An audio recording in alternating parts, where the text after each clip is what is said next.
Pagi Bu, saya Dr. Arjen yang akan menangani pada hari ini. Apakah betul dengan Ibu Aurel? Betul. Hari ini saya akan melakukan pemeriksaan fisik ginekologi. Nanti saya akan memeriksa di bagian daerah genitalia Ibu. Saya akan menilai apakah ada kelainan seperti massa, benjolan, keputihan yang tidak normal. Mungkin nanti sedikit tidak nyaman. Apakah Ibu bersedia? Sedia. Setelah itu saya akan melakukan persiapan. Saya akan memeriksa apakah alat dan bahan dan lampu atau senter telah tersedia dan siap digunakan. Pasien ada kapas,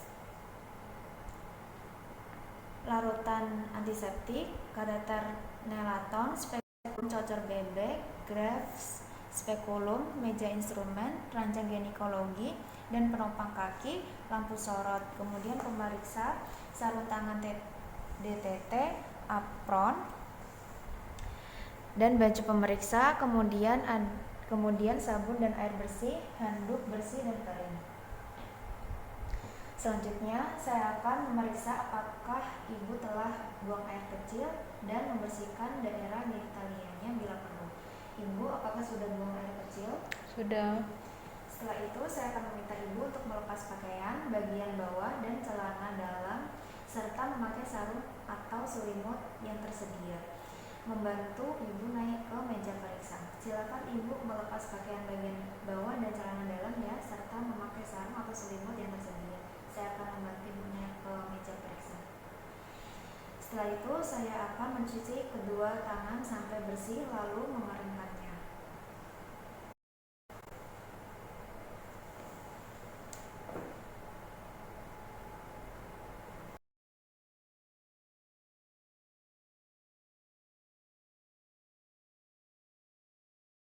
Kemudian saya akan melakukan pemeriksaan abdomen. Saya akan meminta Ibu untuk berbaring posisi litotomi di meja periksa dengan kedua lengan di samping.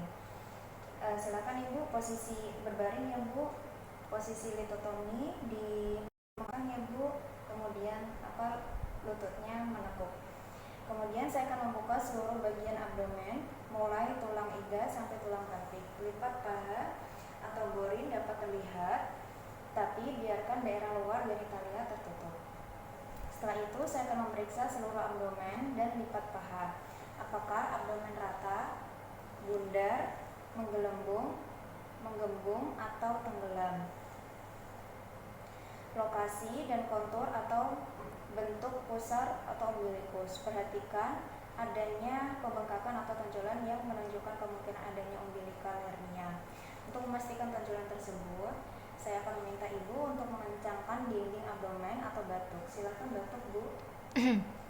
Setelah itu, apakah terdapat tonjolan atau massa yang terlihat pada abdomen yang mungkin mengindikasikan kehamilan, tumor organ yang membesar atau adanya cairan atau gas. Setelah itu, saya akan memeriksa kulit untuk melihat warna yang tak normal seperti rona kuning yang mungkin merupakan tanda sakit kuning, rona kebiruan, sianosis atau daerah kemerahan atau inflamasi. Hal tersebut mungkin tidak mudah terlihat pada Ibu dengan kulit yang berwarna gelap. Kemudian saya juga akan melihat adanya buratan atau scars. Catat lokasinya dan apakah buratan tersebut tidak bergerak atau dapat bergerak secara bebas. Kemudian saya akan memeriksa tanda peregangan atau strie, kemudian memeriksa juga ruang kulit dan lesi atau laser. Fungsinya dalam batas normal ya Bu. Kemudian saya akan melakukan palpasi saya akan menggunakan tekanan ringan untuk merasakan seluruh area abdomen dan sambil melihat ekspresi Ibu. Saya akan melakukan pemeriksaan menggunakan spekulum. Saya akan menggunakan sarung tangan steril terlebih dahulu dan duduk di kursi yang telah disediakan dengan menghadap ke aspektus genitalis.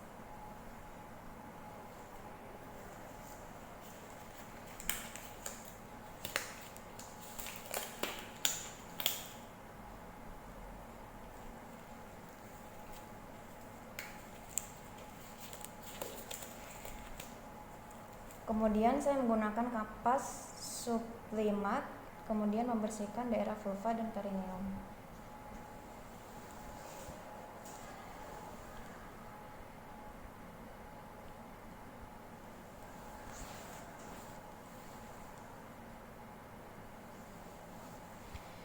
Setelah itu saya akan mengamati dan melaporkan kelainan pada daerah vulva dan perineum. Tidak ada kelainan ya Bu, normal. Kemudian saya akan membuka labium mayor, mengamati dan melaporkan temuan pada daerah orificium uretra dan vagina.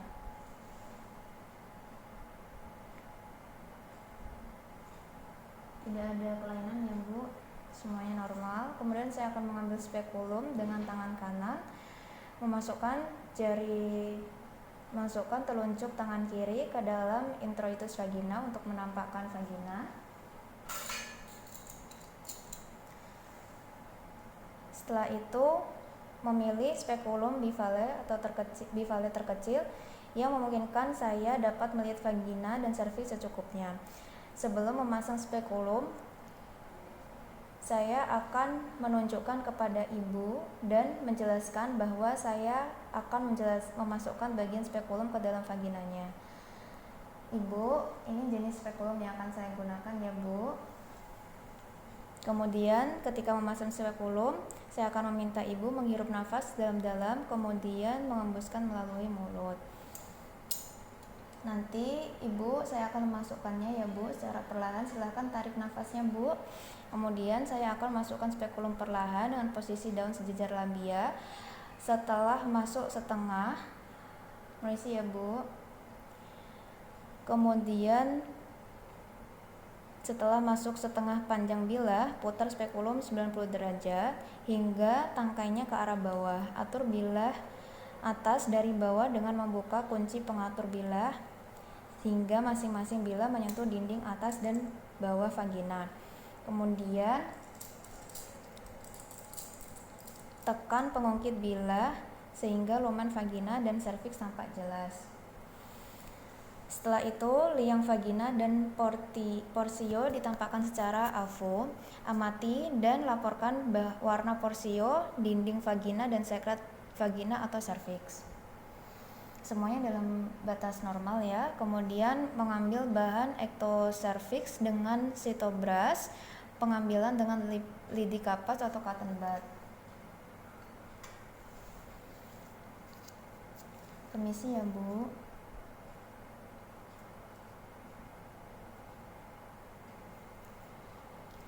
Setelah itu, mengambil bahan endocervix dengan spatula aire, ujung yang pendek dimasukkan ke dalam endocervix sedalam mungkin. Dimulai dari arah jam 12 dan diputar 360 searah jarum jam. Misi ya Bu.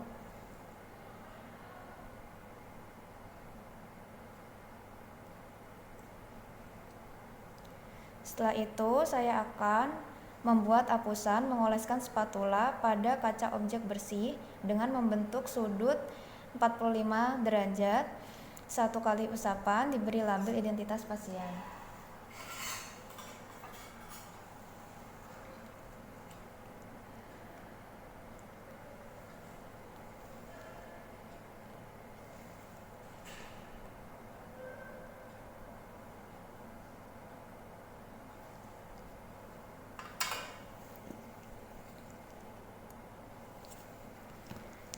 Setelah itu saya akan memfiksasi sediaan dalam 10-15 detik dengan alkohol 95%.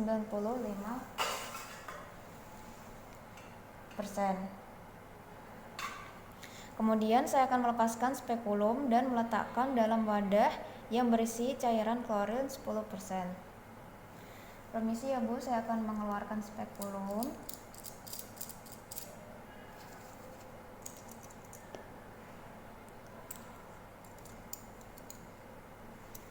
Kemudian saya akan masukkan.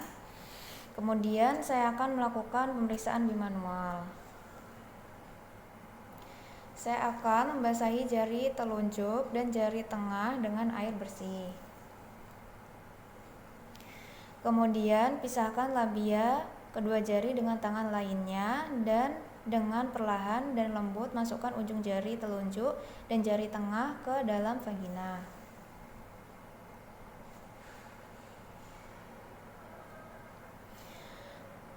Pastikan kandung kemih sudah kosong sebelumnya, kemudian ibu dalam posisi litotomi dengan ibu jari dan telunjuk tangan kiri.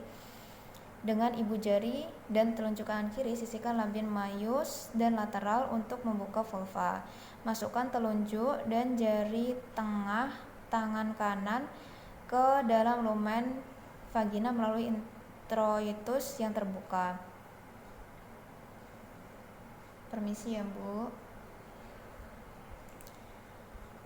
Setelah itu, saya akan memindahkan tangan kiri ke fundus uteri. Kemudian, saya akan mengarahkan bagian ventral atau pamar jari tangan ke dalam lumen vagina melalui introitus yang terbuka dengan ujung bagian ventral jari-jari dalam, telusuri linea innominata kiri sejauh mungkin, kemudian melakukan pula pada bagian kanan dengan cara yang sama. Kemudian meletakkan jari dalam pada sekitar pertengahan linea innominata kiri, kemudian geser ke bawah sejajar sumbu badan ibu, menelusuri dinding samping panggul untuk menilai arah dan sudutnya, rata, menyudut ke dalam atau keluar. Kemudian menjelang akhir dinding samping panggul, sekitar 5 cm dari pintu atas panggul, akan teraba tonjolan tulang ke arah dalam jalan lahir dan berbentuk segitiga yang disebut dengan spina ischiadica, nilai derajat penonjolan spina ke jalan lahir. Kemudian saya melakukan hal yang sama pada dinding samping panggul bagian kanan menggunakan bagian atau sisi medial jari tengah, kemudian nilai distansia spinarum. Selanjutnya saya akan meraba tuberositas ischiadicum dengan meneruskan rabaan dinding samping panggul hingga bagian paling ujung, lakukan untuk dinding kiri dan kanan, kemudian nilai distansia intertuberosum, jarak antara kedua tuberositas. Kemudian saya akan menggeser tangan dalam ke arah belakang hingga teraba bagian tulang yang rata dan mempunyai lekukan ke dalam ke belakang. Bagian ini disebut dengan sacrum. Nilai konkavitas tulang tersebut dengan melulusnya ke arah atas dan bawah. Teruskan perabaan bagian tengah sacrum hingga mencapai ruas dan bagian ujung tulang coccygeus, nilai inklinasi tulang tersebut ke depan, yaitu mengarah ke jalan lahir atau ke belakang. Sambil melakukan sedikit tekanan ke bawah, jauh dari kandung kemih, secara bertahap masukkan 2 jari sepenuhnya sambil memutar tangan hingga telapak tangan menghadap ke atas sampai menyentuh serviks. Pada titik ini, ibu jari harus menunjukkan secara anterior jari manis dan jari kelingking terlipat ke dalam telapak tangan. Mulai melakukan palpasi serviks dengan lembut, rasakan konsistensi bentuk ukuran posisi serviks, gerakan pula serviks secara lembut ke kanan dan ke kiri. Kemudian untuk merasakan badan uterus, letakkan jari-jari pelvic hand dan ruang di belakang serviks dengan telapak tangan menghadap ke atas. Letakkan tangan yang lain secara mendatar pada abdomen di antara uterus dan tulang pubis. Perlahan-lahan geser abdominal hand ke arah sintipis pubis dengan menekan bawah dan ke depan ke arah uterus menggunakan permukaan jari-jari. Pada saat yang sama, tekan ke dalam dan ke atas menggunakan jari-jari tangan yang berada di dalam vagina. Berusaha menangkap uterus di antara jari-jari kedua tangan. Jika uterus bersifat anteverted, akan terasa fundus di antara jari-jari kedua tangan sekitar 2-4 cm di atas tulang pubis. Jika uterus tidak dapat dirasakan lateral atau retroversi, gerakan uterus ke atas, letakkan kedua jari tangan periksa pelvic hand di bagian serviks, lalu periksa lembut angkat secara anterior atau tekan ke bawah lebih dalam dengan jari-jari tangan abdomen atau abdominal hand. Jika uterus masih tidak dapat dirasakan, gerakan jari-jari ke sisi serviks dan tekan sedalam mungkin tanpa menyebabkan ketidaknyamanan. Kemudian tekan ke bawah menggunakan tangan yang lain sedalam mungkin. Pada saat palpasi uterus, periksa ukuran, bentuk, lokasi, konsistensi, mobilitas, dan nyeri. Selanjutnya, temukan ovarium. Mengingat bahwa ovarium biasanya terletak di belakang dan di kedua sisi uterus. Untuk menemukan ovarium kanan, gerakkan jari telunjuk tangan, periksa pelvic di bawah dan di samping cervix di dalam lateral fornix. Gerakan abdominal hand ke sisi yang sama dengan uterus. Tekan secara posterior dengan tangan tersebut dan dorong ke atas secara anterior dengan jari tangan periksa. Dengan lembut, temukan jari-jari kedua tangan dan gerakkan ke arah simpibis pubis. Ovarium dapat terasa bergerak di antara jari-jari. Pegang ovarium dengan lembut karena tekanan pada ovarium yang normal dapat menyebabkan rasa nyeri. Apakah nyeri, Bu? Tidak. Kemudian saya mencatat ukuran, bentuk, konsistensi, mobilitas, dan nyeri pada masa yang ada. Hasil temuan dalam batas normal, tidak ada nyeri. Kemudian saya akan mengulangi prosedur untuk ovarium lainnya. Sebelum mengeluarkan jari tangan saya, dengan lembut tekan secara posterior untuk memeriksa apakah ada nyeri atau massa pada cul-de-sac, yaitu ruang di belakang uterus dan di depan rektum. Setelah itu saya akan melakukan pemeriksaan rektovagina. Secara perlahan-lahan masukkan jari tengah tangan saya ke dalam rektum dan jari telunjuk ke dalam vagina. Saat melakukan, saya akan meminta pasien untuk bernafas melalui mulut. Hal tersebut dapat membantu melepaskan otot-otot rektum, anal sphincter, dan membuat saya dapat merasakan di mana harus masukkan jari. Sebelumnya, saya akan melubrikasi kedua jari dengan air, juga dapat mempermudah dalam memasukkan jari tangan. Saya akan memasukkan jari saya ya, Bu. Silahkan Ibu melalui mulut. Tekan ke bawah dengan kuat dan dalam dengan tangan lainnya atau abdominal hand yang berada di atas tulang pubis, sementara jari yang berada dalam vagina menekan serviks secara anterior. Gunakan jari yang berada dalam rektum untuk merasakan permukaan posterior uterus dalam menentukan apakah mengarah ke rektum. Uterus seharusnya terasa halus. Geser jari dalam rektum ke atas sampai fundus dapat terasa.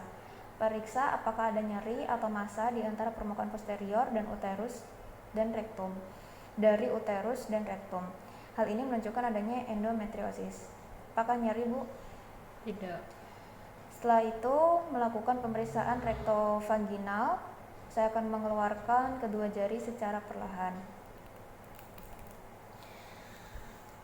Setelah pemeriksaan selesai, saya akan memasukkan kedua tangan yang masih memakai sarung tangan ke dalam larutan klorin 0,5%. Saya akan melepas sarung tangan dengan membalik sisi keluar di dalam keluar. Jika sarung tangan akan dibuang, letakkan ke dalam wadah tahan bocor atau kantung plastik. Jika sarung tangan akan dipakai ulang, dekontaminasi dengan direndam dalam larutan klorin 0,5% selama 10 menit.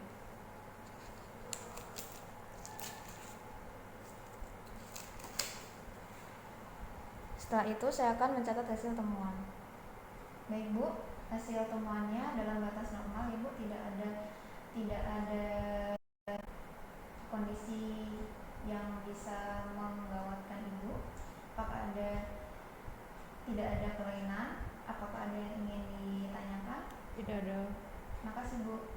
Sama.